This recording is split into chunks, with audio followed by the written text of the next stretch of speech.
So I was watching the X Zone TV channel last night when I was abducted by aliens, and they kept repeating to me over and over again, simultv.com, simultv.com. What's simultv.com? That's what I asked them. They had it written on the side of their UFO. How do you spell that? UFO. No, I mean simultv.com. simultv.com. simultv.com. Right. simultv.com. Interesting that you were abducted by aliens in a simultv.com UFO last night. Oh, yeah? Yeah. Now that you mention it, I remember now last night I was awakened from a deep sleep. My great-grandmother was standing there. She said she'd come from the hereafter to tell me about simultv.com. She even spelled it out for me. simultv.com, sonny boy. simultv.com. simultv.com, sonny boy. Wow. Yeah. Guys, you'll never guess what my psychic guru just told me. simultv.com. Exactly. Are you guys psychic too? Of course. We all know about simultv.com. simultv.com.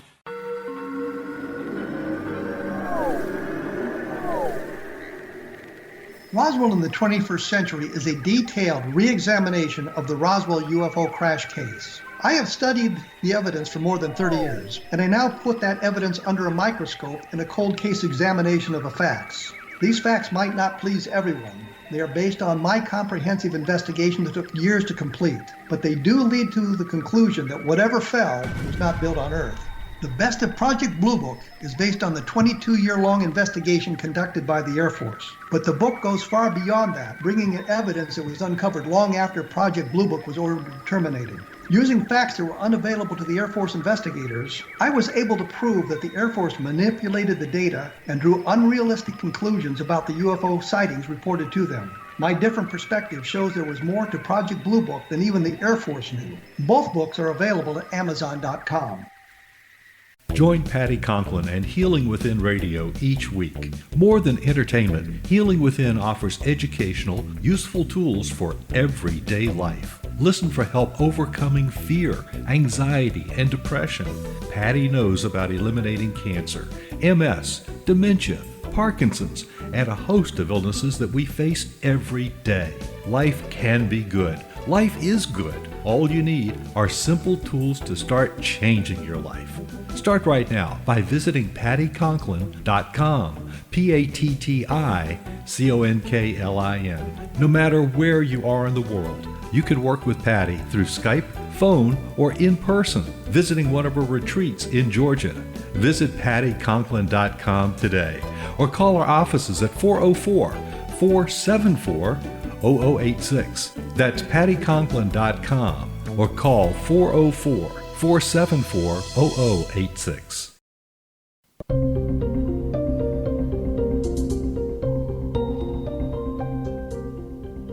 Hi, everyone. This is Patty Conklin and Healing Within.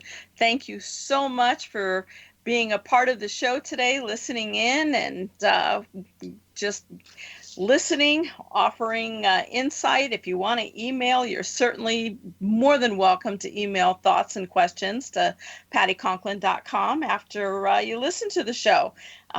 So today I've got an awesome guest on, as we do every week, but we have Joanne DiMaggio on today. And this is kind of exciting because I haven't done a show in a long time with someone who's been affiliated with ARE, which I was affiliated with years ago. But we're going to be talking about I Did It to Myself Again. And I love that. Topic title. So let me give you a little bit of information about Joanne. Joanne is an MA CHT and has been actively involved with Edgar Cayce's Association for Research and Enlightenment, ARE, since 1987, and has been the coordinator for ARE in Charlottesville since August of 2008. She earned her master's in transpersonal studies degree and her spiritual mentor certification through Atlantic University. Joanne has given talks on the subjects of past life exploration and soul writing to audiences across the country. In addition, she's been the guest on nearly 70 radio programs and has had several articles published in Ventured Inward. She's been professionally pursuing past life research and therapy for over 30 years and once headed her own past life research center where she interacted with some of the country's leading past life professionals. The author of 6 books, Joanne conducts private sessions at the Unity Holistic Healing Center, a service of Unity in Charlottesville, of which she's the director. And you can find more about Joanne at JoanneDiMaggio.com or email her at JoanneDiMaggio.com. And Joanne, welcome to the program. Thanks, Patty. I'm really excited to be here. I'm really happy to have you here. So you've been busy for for the last quite a few years here. So what, I'm going to just start out with the basic question. What got you involved with past life research, or ARE, Edgar Cayce's association in Virginia Beach? What got you on your path? Well, it started actually in January of 1987 when Shirley MacLaine's miniseries "Out on a Limb" was first broadcast. That was my big wake-up call. I think it was a big wake-up call for a lot of sleeping metaphysicians, to be honest with you. Yeah. And there were things in there that I'd already been reading about reincarnation when I was a teenager. So it caught my eye, and I started looking for places that I could pursue learning from. And of course, the ARE was the preeminent place for me to go. And I've been a student of Edgar Cayce's ever since. Wow. I haven't heard Shirley MacLaine's Out on a Limb come up in years and years and years. So just shows you how old I am, Patty. No, it just shows us how much we forget given time. Because I remember that well. So I've got to bring reincarnation and research back to today's world, because we're living in very tumultuous times right now. And when we look at, I did it to myself again, is it applicable at all to today's world in terms of what we're experiencing with the virus, or just, instability around the world among nations? Is there any tie-in, or are they just totally different? Well, I think everything's tied in. We're all connected to each other. The idea of "I did it to myself again" really refers to the fact that we plan the life that we have now. It's nobody's fault that our lives are the way that they are. We can't really be pointing a finger at anyone and saying, you're to blame for this or that. And I learned that after many years of doing regression research, past life research, and also therapy. I had a lot of clients who that was pretty much it. They would want to blame their parents for their fate right now, or their spouse, or anybody but themselves. Right. So this is just intended to be more introspective and to see that this is not random. This is something that we've brought to ourselves for a specific purpose, a lesson in enabling our soul to grow. So I think everything is connected. This virus is certainly something new for us to consider. It's got incredible ramifications for us on all different levels. And I think we're just starting to put that together now. Yeah. And so other researchers, most notably Dr. Michael Newton, have explored the subjects of life between lives. And I want to talk about that a little bit, because that's always intriguing to me. What made you want to do a research project of your own on that? Well, I think it tied into the fact that I really wanted to address this issue about blame, because I knew that every one of us carefully planned our lives to correspond to the lessons that our soul needs for growth. And so I hope that if my clients and if my research subjects saw that for themselves, they'd embrace their life from an entirely different perspective. And then I also wanted to compare existing research with what I experienced and learned over the 30 years I've been doing this work, because I was finding some discrepancies in my preliminary work. So I specifically wanted to compare what I read to what Edgar Cayce said about the afterlife. I felt that if I dug a little deeper, it would add a whole new dimension to my work. And then finally, I wanted to see if there was a common experience among people who did not know each other, but who were describing the same exact experience from the moment of death to going through the different aspects of planning our next life while we are in the afterlife. So those were the three reasons, basically, that I was that propelled me to do this work. Yeah. So what when you reflect on that 30 years of doing this now, what differences are there? What are the differences between what Edgar Cayce's conclusions were and what yours are? Well, I'm totally in line with Cayce's conclusions, but what I saw in my research, in terms of what other researchers are saying, for instance, in Dr. Michael Newton's material, he talks about the souls are not perfect and that they're not equal, and that went against the grain of everything I've learned.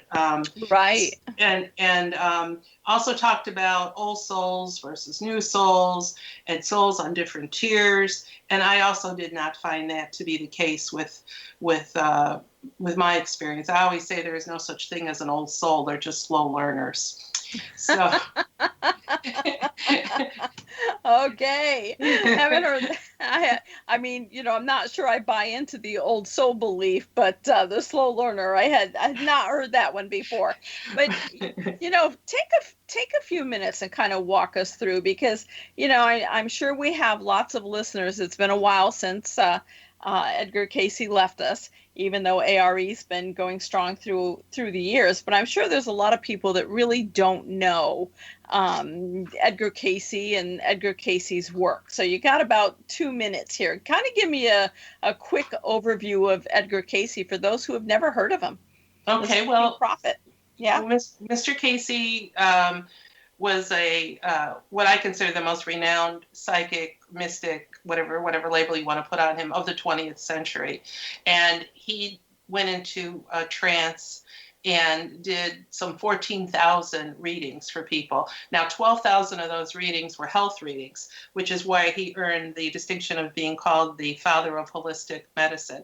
Many of his health readings we're only catching up to what he said now. And you could still get a lot of the remedies and apply them to today's illnesses.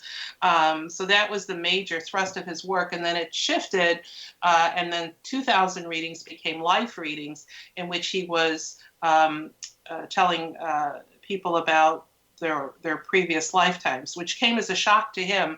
And he actually stopped doing readings for a short amount of time, because this is a man who read the Bible once a year for every year. Went against his beliefs. Right, everything he believed in. So, but his life readings are really fascinating. So between the two, there's an enormous amount of material. I think every question we need answered is in those readings, if we would just study them. So I've always considered him my mentor and my teacher, even though he passed away years before I was born. But he's alive and well, and people should. I encourage you to look at the ARE website, edgarcayce.org, if you want to learn more about him. Yeah. It's a beautiful place to go to in Virginia Beach, and to be able to spend some time there. It's always a great meditation place, the ARE facility itself. So let's talk about this a little bit more as we come back on the other side, because it's fascinating on how many different people think of past life and all that good stuff. So let's talk about that more when we come on. Folks, this is Patty Conklin and Healing Within, and I'll see you on the other side.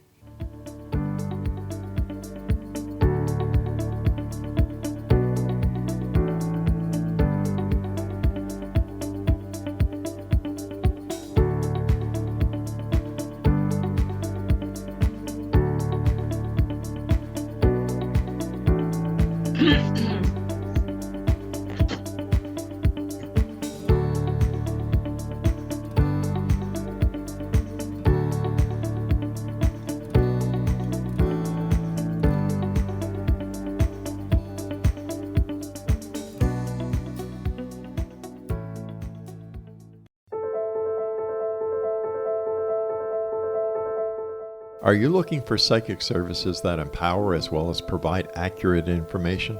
Jenny is a third-generation psychic with extensive esoteric training.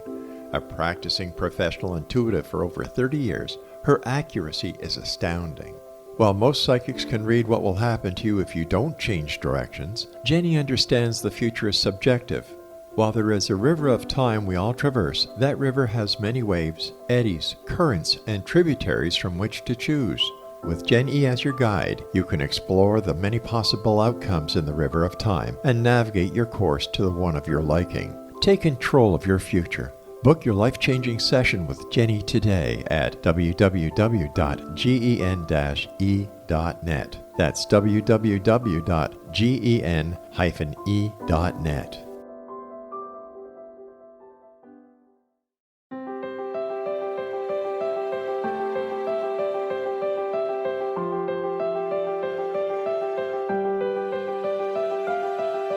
Mission Evolution is dedicated to the well-being of the planet and animals, as well as the evolution of humankind.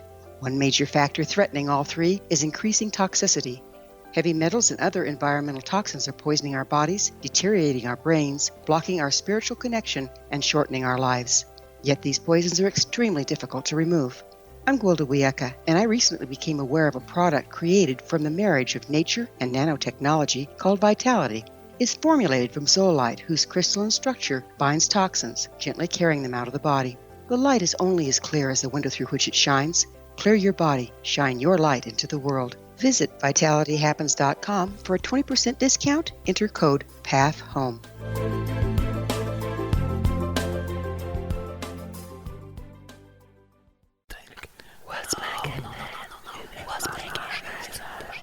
In the mid-1990s, I was approached by a young woman who believed she'd been abducted by alien creatures.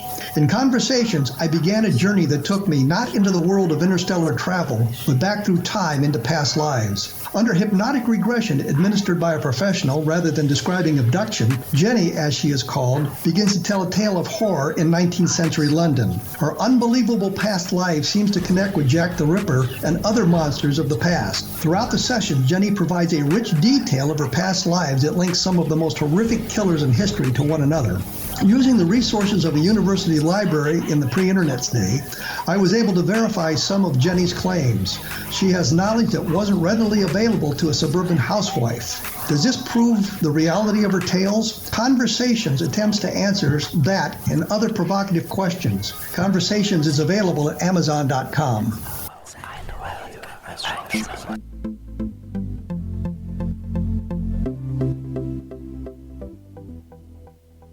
Hi, everyone. It's Patty Conklin and Healing Within. Thank you so much for joining me today. My guest is Joanne DiMaggio, and we're talking about reincarnation, life between lives, and talking about her, I don't know if you've got a book. I haven't not gotten that far down on my list yet, but our topic is I Did It to Myself Again. Now, have you written a book on this one? I know you've published 6. That's one of the 6, yes. It's I Did It to Myself Again. New life between life case studies show how our soul's contract is guiding our life. Yeah. And so what and I want to, let me jump backwards again real quick, because I do want people to know the facilities of ARE, because it is so beautiful there, and it's very enlightening there, to be able to talk to staff. And they used to have a healing circle, and I can't remember who handled that, but every once in a while they'd get stymied on someone who had asked for help, and they'd give a call and asked me to pop in and kind of check on things and guide them as to where to go. And it wasn't very often, but it was always fun when they did. I always appreciated that. But Edgar Cayce was such a phenomenon in terms of his gifts and his abilities, and I don't think anyone's even come close to where he was in terms of his ability to go into trance and be able to give health readings. And did he access Akashic records? Was that something that he did? Absolutely. That's where he got his information from his source. You had to ask, you had to ask Mr. Cayce a question, and then he would go to his source and get the answer for you. He very seldom, if ever, I don't know a time when he would just go off and give a little spiel on his own. That's why it was so important for people to ask the right questions. And I envy those people who lived during his time, who were able to ask him those really profound kind of questions that have been the basis of so much of our esoteric knowledge today. Yeah. Yeah. So in terms of your research projects and participation, how do you conduct your research, and how do people participate? Well, what have you been doing through the years? Well, I've done three or four major research projects. One was on soul writing, which is a written form of meditation. Mr. Cayce called that inspirational writing. That actually was my thesis for my master's degree. So I love research. I'm a historian by nature, and I just love to dig into what everybody else has written and kind of pull it together and add in my own take on it. But I've been doing past life regression work for quite a while, and I thought, well, this is in a way like historic research because you're going into the past. Mm-hmm. I always put out a call for volunteers. I'm part of the Unity of Charlottesville spiritual congregation here in Charlottesville, Virginia, and I always have plenty of volunteers from Unity, or else through ARE. I host ARE programs here several times a year. We bring in speakers. We're only 3 hours from Virginia Beach, but I wanted to bring some of Cayce's material to people's backyards. So anyway, I have a really good base of people to pull from. So I'll put it out there. I'm doing this research project. This is the criteria. If you meet the criteria, contact me. So for this last one, I had 25 people in the research project. They were mostly women, by the way. There are 23 women and only 2 men. Mm-hmm. And so I told them ahead of time, what was involved, that we were going to do a past life regression first, and then I was going to bring them back into their present life, and then I was going to back them up so they would go into the afterlife. So this would be the period right before they came into their present body and were born in this life, and that we would be exploring different aspects of the afterlife together. Uh-huh. And tie it in with their past life, by the way. That was an important part of it. Mm-hmm. What surprises come out of that, if any? The surprise for me was that the common experience that they had, in every aspect of it. I would ask questions, and many of them would say they saw the exact same thing. And that was interesting to me because, like I said, they never met each other. They had no clue what people before them had said to me. And yet when I asked them, describe what it feels like to die, or describe what you see as you're traveling to your spirit home, describe to me who you meet on the other side. All those questions were almost, they were very similar in responses. And that did surprise me. I thought for certain they'd be all over the place, but they weren't. Right. Have you seen an increase in people believing in past life through the years? It seems to me it's a very narrow field in terms of even when I write a book. I've had so many people tell me, Joanne, you're a really great writer, but not that many people are going to read your books because they don't believe in this. You think about. I think about 25% of American public believes in reincarnation. That's a low percentage compared to the rest of the world. It's inching up a little bit here and there, but I don't find necessarily that it's much different today than it was when I first started. But that's my own experience, and I'm very fortunate that I belong to Unity Church because. What church would really allow somebody like me to conduct past life regressions, right? On their premise, on their campus. We have Unity Holistic Healing Center that I started 7 years ago, and I have an office there where I see clients. But I also do it on Skype and Zoom. But it's just pretty much the same, I think, as it was before. So in doing past life regression, Dick Sutphin and I did years of traveling together and doing workshops together and so forth, where he would work with past life regression and I'd work with medical intuition. I'm assuming you know of Dick's work. Is there comparables? Are they different? What makes each past life regression researcher or practitioner different, if there are any? Is it a matter of style? Is it a matter of questions? Is it a matter of belief? What would it be? Well, first of all, I want to say shout out to Dick Sutphin, because he was one of my very first teachers in terms of reading his material and listening to him. I really, nowadays, Patty, I'll say when I do a workshop, I'll ask how many people know, and I'll mention certain people, Dick Sutphin being one of them, and hardly any hands go up. So I'm sorry for that, because these were really terrific teachers of ours. In terms of what we're finding, I think a lot of us are finding the same thing. It really depends on the way we ask our questions. Yeah. I do not ask leading questions. I do not say, for instance, in this study, I don't say to them, before you will see a gateway or an entry portal into the afterlife, because then you're planting that idea that it's there and they have to see it. But I'll say to them, do you see something that looks like an entry portal? And that way they can say no, and we can go from there. So I really think it depends on the technique, on the questions that you ask. You have to be very careful not to ask leading questions of your clients. Right. And just let them tell their story in their own words. And just be a guide. I tend to go with them. I can see what they're seeing as they're talking to me. So I get the overview or the bigger picture. And then I can kind of ask questions pertaining to what I think they may be working on now that they themselves may not see. Yeah.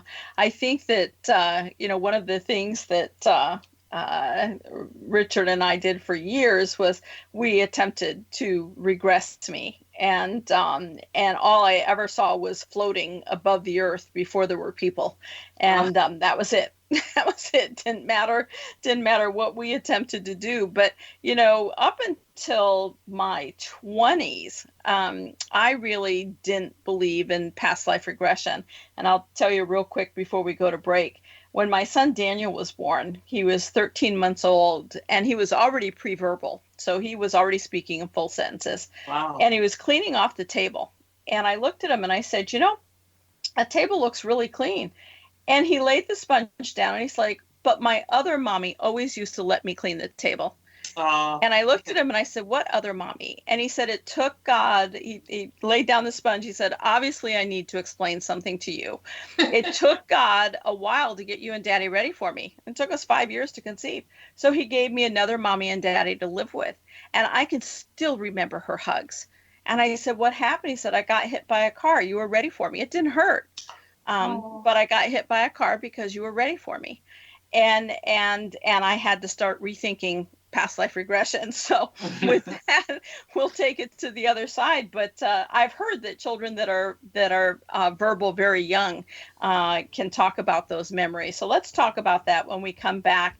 Folks, it's Joanne DiMaggio is my guest today. You can find her at JoanneDiMaggio.com. And this is Patty Conklin, Healing Within. So grateful you're with us, and we'll be back in just a minute.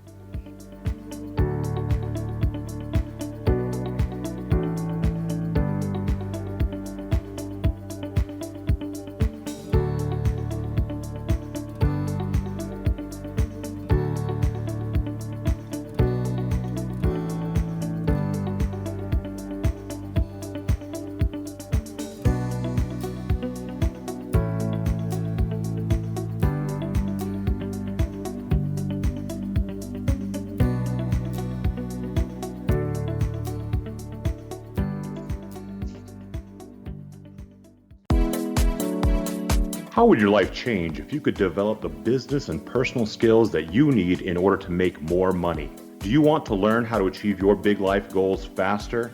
Then go to findhiddenmoney.com and get the Goal for It online course. The course teaches you how you can set and achieve your biggest goals while completely overcoming the roadblocks to your goals so that you can realize your dreams and imagine more success. Go to findhiddenmoney.com. If you are looking for a safe, zero-calorie natural option to the harmful artificial sweeteners on the market today, Just Like Sugar is what you're looking for. Just Like Sugar is a wonderful natural alternative for those health-conscious people who choose a calorie-restricted diet with a great, pure, sweet flavor that tastes just like sugar. Just Like Sugar is a great natural option for people suffering from diabetes and may be useful in restricted diet programs where standard sugars are not allowed and does not cause a laxative effect of some other sweeteners. Just Like Sugar comprises a perfect blend of chicory root fiber, natural calcium, natural vitamin C, and Just Like Sugar's sweetness comes from the natural flavors from the peel of the orange. Just Like Sugar is a natural alternative to harmful artificial sweeteners and will change the way that you believe all natural sweetener products taste. Just Like Sugar is available at your local Whole Foods markets, Wild Oats markets, Henry's, Sun Harvest, and many other fine natural food stores in the U.S., Canada, and worldwide. Audience. If you have seen a UFO, had a close encounter, seen a ghost, Bigfoot, lake monster, or a story that you would like to share or have investigated, contact me, Rob McConnell, by sending me your email to xzone@xzoneradiotv.com, or you can call toll-free 1-800-610-7035, extension 143, and on Skype, X-Zone Radio TV. For more information on the X-Zone Radio TV show with yours truly, Rob McConnell, visit www.xzoneradiotv.com or www.xzonetvchannel.com or simultv.com and xzbn.net. Until next we meet here in the X-Zone from our broadcast center and studios in Hamilton, Ontario, Canada, always remember, X-Zone Nation, keep your eyes to the sky and your heart in the light.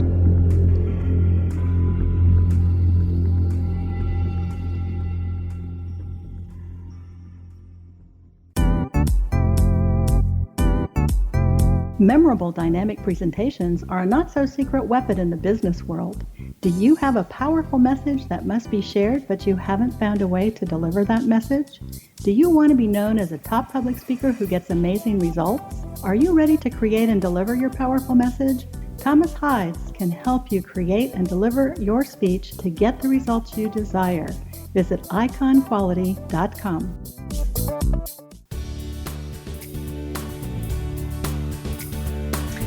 Hi, everyone, and it's Patty Conklin with Healing Within, and my guest today is Joanne DiMaggio, and we're talking about I Did It to Myself Again, and talking about past life research. It always fascinated me because I'll go back to son Daniel, where we left off for a minute. As he was very tiny, when you've got a 13-month-old in diapers telling you that obviously he needs to explain something to you, I can honestly say it's the first time and only time in my life I had a chill go up my spine, that he was so aware, and he would come out with the most profound things as a child, and it's not like it had anything in relation to what he was doing in the moment. He'd just look at me and make a statement, and I just sit back and go, wow, that's pretty amazing. And like I said, we attempted many past life regressions with me, and I got the same thing every time, that I was here before people, that I never had really taken earthly form so far that we found. So maybe I'll give you a call and we'll see about doing that. But I think that it's important to really look at, or maybe talk about, the fact that it's, for those people who are linear thinkers, who like science and so on and so forth, who maybe have not brought past life regression into their thought process about, what's going on now in life and so on and so forth. And I absolutely agree with you. It's not about blame. It's never about blame. You don't do a past life regression so that you can find somebody to blame about why you are where you are today. I don't buy that. But it's intriguing at times to kind of see the development of the soul process. And so when we look at, if you combine a past life regression with a life between live session, why was the past life portion so crucial to your study? What kind of tied things together between a past life and an in-between life? And when do you know which one you're doing? That would be my question. Well, am I in between lives right now, just in a physical body, or am I experiencing a past life? Well, there's a lot of clues in a past life about what you're working on. Now, what I do is I ask the client I ask their soul, I talk directly to their soul, and I ask their soul, take them to the past life that is most impacting them now. Now, you've had hundreds of past lives, so you're not working on all of them at the same time. There's elements of that lifetime that there was something that happened. It might have been something that you did to somebody did to you, could have been some sort of a trauma or an illness or a relationship issue. Something happened that was so significant that it made an imprint on your soul. But you had to wait until the right opportunity came for a life in which you could work on it. So it's not linear, it's not chronological. So those of us in life now are not working on what happened in the life immediately prior to this one. My clients went back over 2,000 years. That was the range of lifetimes that they were working on something from that lifetime now. Edgar Cayce would not give anybody more than 4 lifetimes. He says you can't possibly work on more than that. So anyway, we identify, we go to that life. And a lot of the questions that I'll ask in the regression are appropriate for the next lifetime. For instance, I'll say, what were your last thoughts as your soul left your body at the moment of death? What was the last thing you were thinking? I had one woman who came to me. She had head-to-toe psoriasis, and she wanted to know the source of it. And so she went back to a past life in which she was a call girl in the Old West. And when she passed, her last thought was, I don't want anybody to touch me. So she manifests the skin condition in this life. So oftentimes uncovering that is where the healing takes place. I wrote an entire book about physical karma.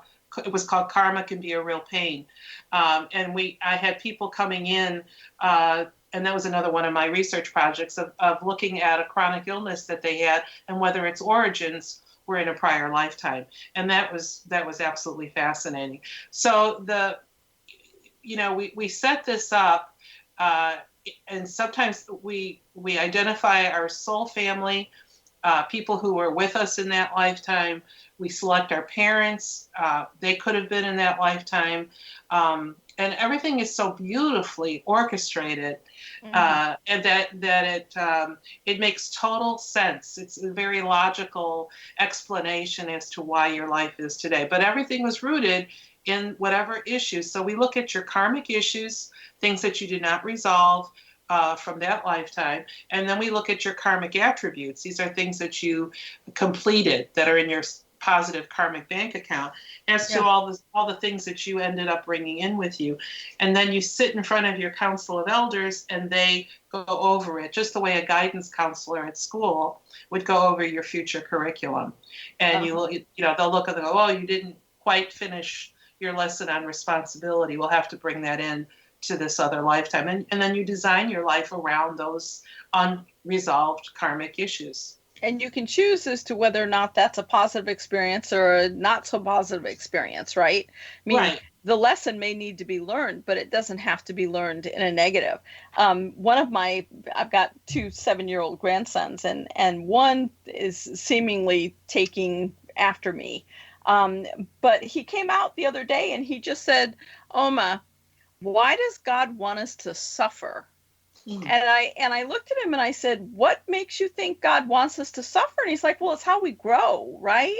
So we need to suffer in order to grow. And I said, no, I don't think we need to suffer in order to grow. I think that we can grow. We may be given some hard challenges, but that's why we have a brain, is to figure them out quickly so we can be happy again. And he just looked at me like, oh, huh? And he just went back to doing what he was doing. So I'm like, okay, we had no conversation on that. But, one of the things that I always chuckle about and always makes me feel like it had to be something related to past life. And it's the only time in my life that I can really think about. My work is the human body. And one thing that I have not gone for at all is learning symptomology. I haven't learned symptomology or physiology or anything about the human body, because I want to see what I'm seeing. And when I was in high school, the first day of biology class, I looked at that teacher and I absolutely hated his guts. And I'm not kidding. And I am not a person who hates. I mean, I'm just not that kind of a person. I hated his guts. And I went down to the counselor. I left his room.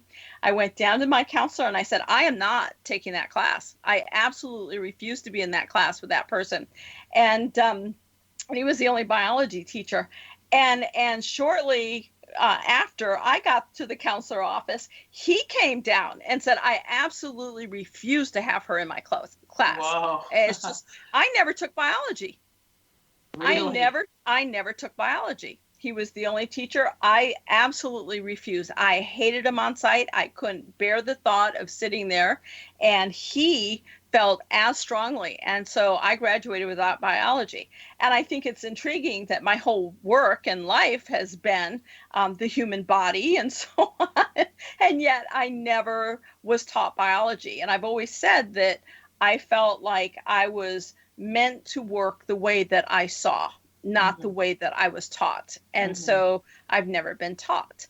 And so for me, if I were going to talk about a perhaps past life, there had to be something in there that stopped not just me, but the teacher as well from me going into biology, considering what I would have learned. And I wasn't going to go there. And that was always something that I wanted to experience. But I see in the grandchildren, now that they're starting, and they're also, the other 7-year-old is very verbal. And so he started speaking very young. And the boys actually take after their uncles. So the one who's verbal takes after his uncle who was verbal young, and the other one who kind of takes after me takes after his uncle in terms of mathematics. And so you kind of got these symmetries going in of children born to the parents, and yet are very much affiliated and look like the uncles in each situation. So, when we get back on the other side, I really want to talk about how people's lives have changed. That, people who are linear thinkers, scientists, and so forth can really have a past life reading and not have to do away or think differently about life. That perhaps it will help them understand where they are from a science-based point of view, or, what they're doing in life. I think the benefits of people going through a process like this and reading about it is just really important. So folks, Joanne's latest book, I think it's the latest, is I Did It to Myself Again. She's got 6 books, and you can find her at JoanneDiMaggio.com. And you're listening to Patty Conklin and Healing Within. And so much appreciate you being here, and we'll see you on the other side.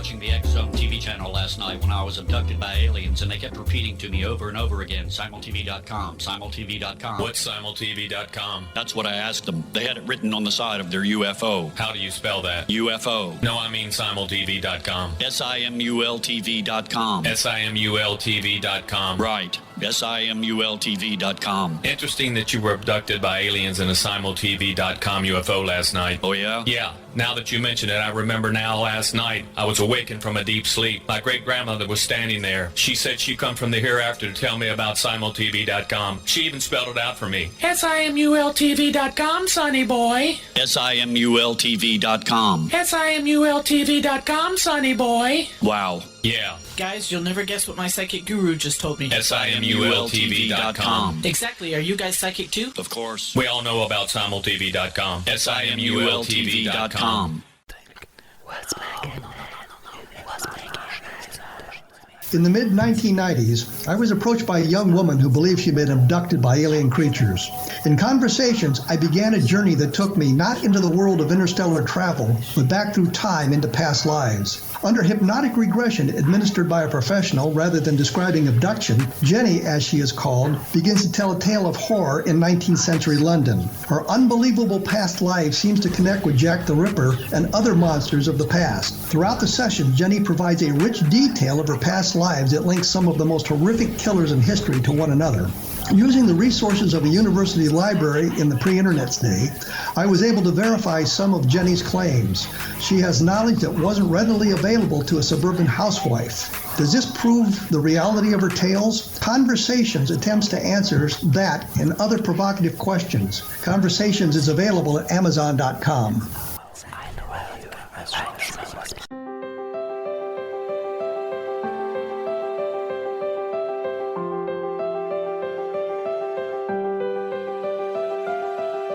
Mission Evolution is dedicated to the well-being of the planet and animals, as well as the evolution of humankind.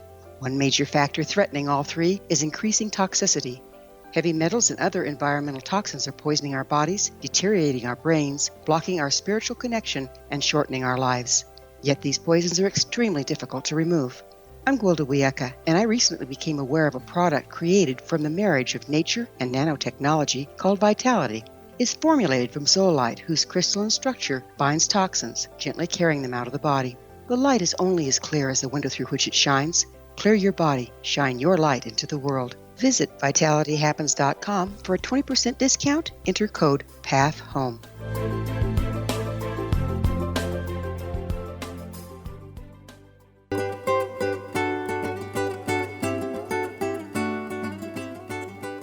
Hi, everyone, and you're with Patty Conklin and Healing Within, and my guest, Joanne DiMaggio.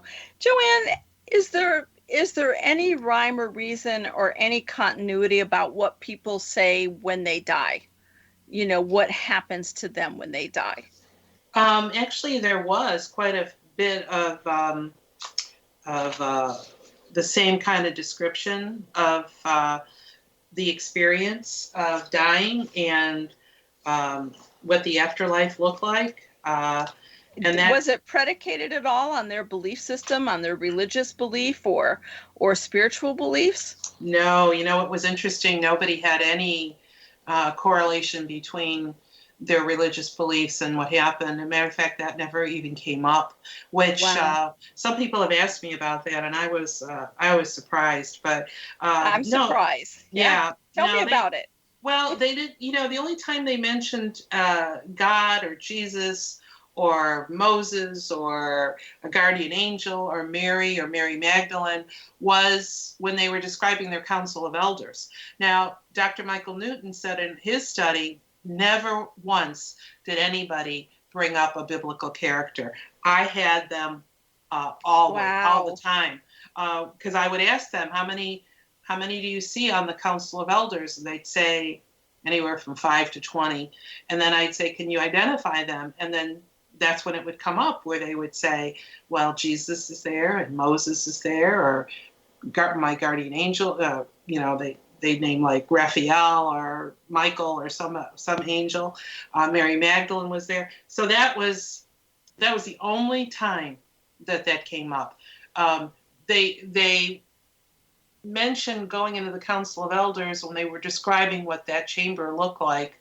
They said at first they thought it was going to be where they were going to be judged. So that feeling of, oh no, he's going to go over my sins, and then I'm going to be judged on that. That never happened. Every single one of them said it was a non-judgmental place that was only loving, and nobody was looked down on.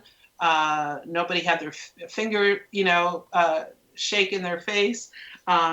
So it was interesting that it was devoid, really, of any particular religious belief. And I'm wondering, though, if that may be because we've been all religions.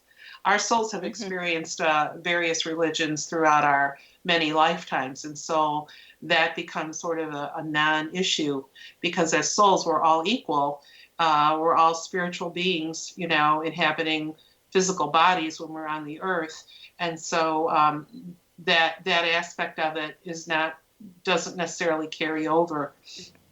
So when I talk to people about past life regression, and have to say it's not one of the things that, now that I'm not out on the road with groups, I don't ask it as much. But one of the things that always intrigued me, and I had to wonder whether it was ego or whether it was the need to, ego or the need to be important or the need to say they have the experience. But it just seemed like across the board, people were either teachers of Jesus or a disciple. I mean, everybody just seems to come up with that they were there. And very few people that were not, that weren't saying that. What is that? I mean, is that a possibility, or is ego coming in the way? How do you know when it's ego versus somebody who's actually reliving an experience or looking at an experience? Well, I give people this example because this helps. A lot of people, if they say they're Napoleon, let's just throw that out. And I'll say to them, all right, are you looking at the crowds around you from atop the horse? Are you looking through those eyes, or are you in the crowd looking at Napoleon? Now, in Jesus's case, you think about all of the souls that were around him or experienced him throughout his lifetime. That could very well be. I know that there's a group in Richmond, Virginia, that meets that they all claim to have been with Jesus. And I know that Mr. Cayce did some readings with people that were apostles or had been followers of Jesus. So this is one of the very sensitive areas where people believe they were somebody famous. It's the same thing. Most people are just John Does and Jane Smiths, or vice versa. But if you surrounded or were in the company of, or lived at the same time and happened to see somebody on, if they were famous, they were on the street or whatever, you identify with them and that time period, and so you could get things confused. So that's why it's really important when you explore past life to be in that body and to look outward with those same eyes, and then to describe your surroundings and the people with you. Because let's face it, famous people have a right to be reincarnated, and sure, they do come back. They don't necessarily come back as somebody famous. One of the books that I've got coming out in the fall is a book about Edgar Cayce. It's called Edgar Cayce on the Unfulfilled Destiny of Thomas Jefferson Reborn. This is about Cayce giving a life reading to a baby when he was 2 days old, and said he was the reincarnation of not only Thomas Jefferson but Alexander the Great. And Cayce said, in this life, that soul could do for the world what Jefferson did for this country. Well, that never happened. And a lot of people held that against him all of his life. But there was a but it has to do with free will, but that's a different story. Sure. But but you'd be amazed at the number. I mean, here in Charlottesville, Virginia, which is the home of Jefferson, we hear about reincarnated Jeffersons all the time. There are multiples of them, right. So that's pretty common, but it's there. You can really narrow it down by actually doing a regression. Right. So let me ask you this, since I deal with the body and cells, and one of the things that I believe, I'm not willing to go 100%, but I think 75%. I always question whether or not we actually reincarnate into a new body, or whether or not we're working from DNA, genetic material passed down through our ancestors. What do you think about that? Very seldom, and Cayce said this, and Dr. Michael Newton said this, very seldom does the soul reincarnate in the same biological family. Interesting. Yeah. Yeah. So right. Yeah. Well, it's not so much that they're bringing in DNA from the biological family. They're just the cells are activating from memories of an experience. It doesn't mean that they're coming into the same family. It's just they're bringing down in a linear process into a cellular structure again. Even if it's outside of the body, outside of the family. I mean, what do you, so no, yeah. I that's a topic I'm not that familiar with. So I hesitate to make a statement about it, but from my experience, these are all new bodies. These are all new, you pick your parents out for a specific reason. I agree with that. Most people are appalled when they find that out. They say, I picked my most that. So you learned some great lessons from them. Yep, that's right. Yeah. So you do come in with the intention of working on specific issues, and how that gets translated to you is a mystery to me. So I really don't.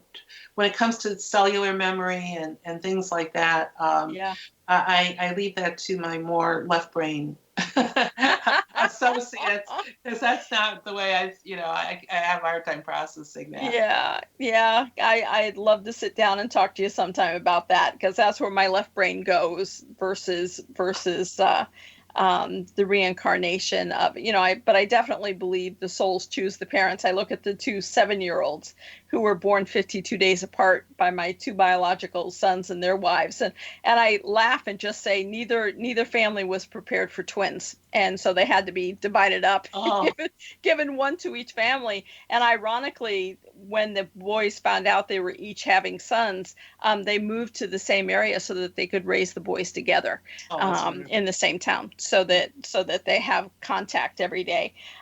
So in our last few minutes, what would you tell people about interest in past life, or being a part of a research program and so forth? What would you encourage them to look at? I would say that if you want to know what your soul's purpose is, why you're on the earth now, if you want to know why you're having difficulties in certain areas, why things appear to be obstacles for you, why you're repeating patterns over and over again, that regression therapy is the way to go, especially among my healer friends who have a sense that they want to be healers again in this life, and something's stopping them. We can uncover what that is, break through, and lead you to a happier, more fulfilled life. That's so wonderful. Thank you so much, Joanne.